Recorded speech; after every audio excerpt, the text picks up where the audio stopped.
सेव्यमान पावनांघ्रि पंकजं व्यालय।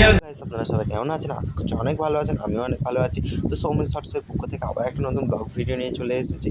তো আমরা এখন যাচ্ছি ঘুরতে, কোথায় যাচ্ছি সেটা বলবো না আপনাদের, সেখানে গিয়েই দেখতে পেয়ে যাবেন। অনেকেই আপনারা জানেন কাছাকাছি কলকাতার মধ্যেই। তো এখন অনেক ব্লগাররাই ওখানে যাচ্ছে, গিয়ে ব্লগ শ্যুট করছে। এখন আছি আমরা নুঙ্গি স্টেশনে। নুঙ্গি স্টেশন থেকে ট্রেন আসবে, ট্রেন এসে গেছে। এই ট্রেন দাঁড়াও, আমি যাব। ট্রেন দাঁড়ালো, আমি উঠেও বললাম ট্রেনের তিরিং করে। এখন যাব, গিয়ে নামবো আমরা মাছেরহাট স্টেশন। তো মাছেরহাট স্টেশনে গিয়ে দেখা হচ্ছে।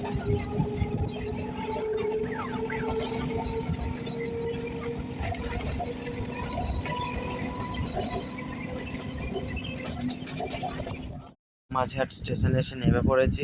তো এবার ব্রিজের তলা ধরে হাঁটবো, সামনেই ব্রিজের তলা দিয়ে সোজা হেঁটে যাবো, গিয়ে ওখান থেকে হাজার একটা বাস আছে। আমরা ভিডিওর সামনে থাম্বনেল দেখে হয়তো অনেকেই বুঝতে পেরে গেছেন যে আমরা কোথায় যাচ্ছি। আমরা যাব বাবুঘাটে গঙ্গা আরতি দেখতে যাচ্ছি। তো অনেক দিনই ধরে যাবো ভাবছিলাম, কিন্তু যাওয়া হয়ে উঠছিল না আর। তো ব্রিজের তলা থেকে হেঁটে বেরিয়ে গিয়ে সামনেই তিনমাথানি মোড় থেকে হাজার একটা বাস পেয়ে যাবেন বাবুঘাট যাওয়ার জন্য। বাবুঘাট নাও যদি বাস যায়, ধর্মতলায় নেমে যাবেন। আমরা ধর্মতলায় গিয়ে নেমে গিয়েছিলাম, ওখান থেকে ফুটপাথ ধরে হেঁটে চলে গিয়েছি। ভালোই লাগছিলো, ঠান্ডা ঠান্ডা হাওয়া। তো এখন আমরা মাঝেরহাটের তিনমাথানি মোড়েই হেঁটে হেঁটে যাচ্ছি। তো বাসে উঠে দেখা হচ্ছে।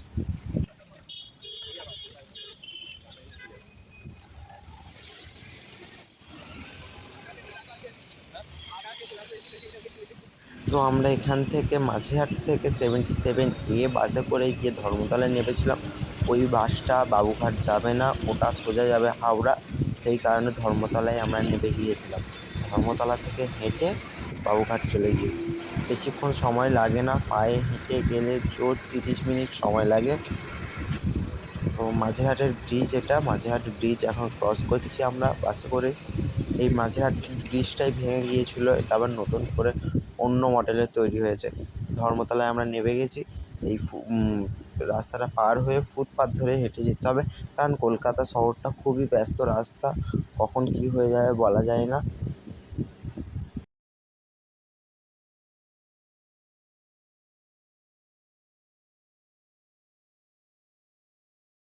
অনেকেই জানে এই মাঠটা কিসের মাঠ, তো আমি আর বলছি না কিসের মাঠ। যারা জানেন তারা কমেন্ট করে বলে দেবেন। আমরা এখন ফুটপাথ ধরে মাঠের সামনে দিয়ে হেঁটে হেঁটে যাচ্ছি। এটা কি স্টেডিয়াম, আপনারা তো সবাই অনেকেই জানেন হয়তো। স্টেডিয়ামের সামনে থেকে হেঁটে হেঁটে যাচ্ছিলাম, খুব সুন্দর হাওয়া দিচ্ছিল, অপূর্ব লাগছিল। আমরা হেঁটে হেঁটে সেই জায়গাতেই পৌঁছে গেলাম, বাবুঘাট। এখানে এখনও গঙ্গা আরতি স্টার্ট হয়নি, সময় বুঝে স্টার্ট হয়। যেমন এখন গ্রীষ্মকাল, এখন শুরু হবে সন্ধ্যে 6টা থেকে। শীতকালে আরও তাড়াতাড়ি শুরু হয়ে যায়। বর্ষাকালের খবরটা ঠিক বলতে পারছি না, কারণ বর্ষাকালে জানি না কখন কী হয়ে যায়। সামনে স্টেশন আছে, স্টেশনটার নামটা কি ভুলে গিয়েছি, মনে পড়ছে না। যারা জানেন একটু কমেন্ট করে বলবেন প্লিজ। এখন সবে লোক এসে বসছে, আমরাও গিয়ে বসেছি। একটা ব্রাহ্মণ এলো দেখলাম, এই গুছাচ্ছে, এখন চেয়ার পেতে দিচ্ছে, গুছাচ্ছে এখন সেখানে। এই গঙ্গা মাকে একটু দর্শন করতে এলাম। গোছানো হয়ে গেছে, কিছু কিছু জিনিস গোছানো বাকি আছে। সেখানে পঞ্চপ্রদীপ সাজানো হচ্ছে। তো গঙ্গা আরতি যারা যারা তারা চলে আসবে, খুব সুন্দর লাগে। এই ভিডিওটা আমি কিছুটা করে দিচ্ছি যাতে ভালো লাগার জন্য। देवराज सेव्यमान पावनांघ्रि पंकजं व्यालयज्ञ सूत्रमिन्दुशेखरं कृपाकरं नारदादि योगी वृन्द वन्दितं दिगम्बरं काशिकापुराधिनाथ कालभैरवं भजे।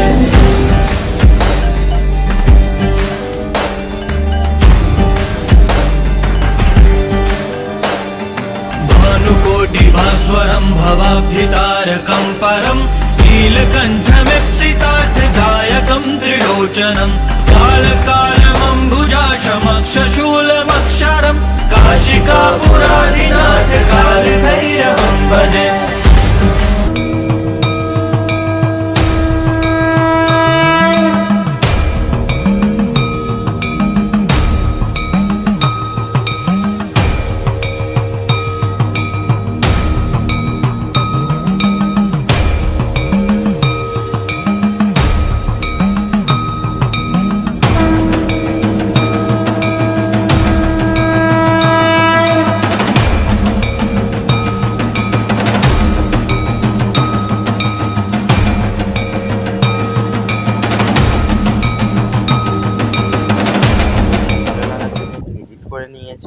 জায়গাটা।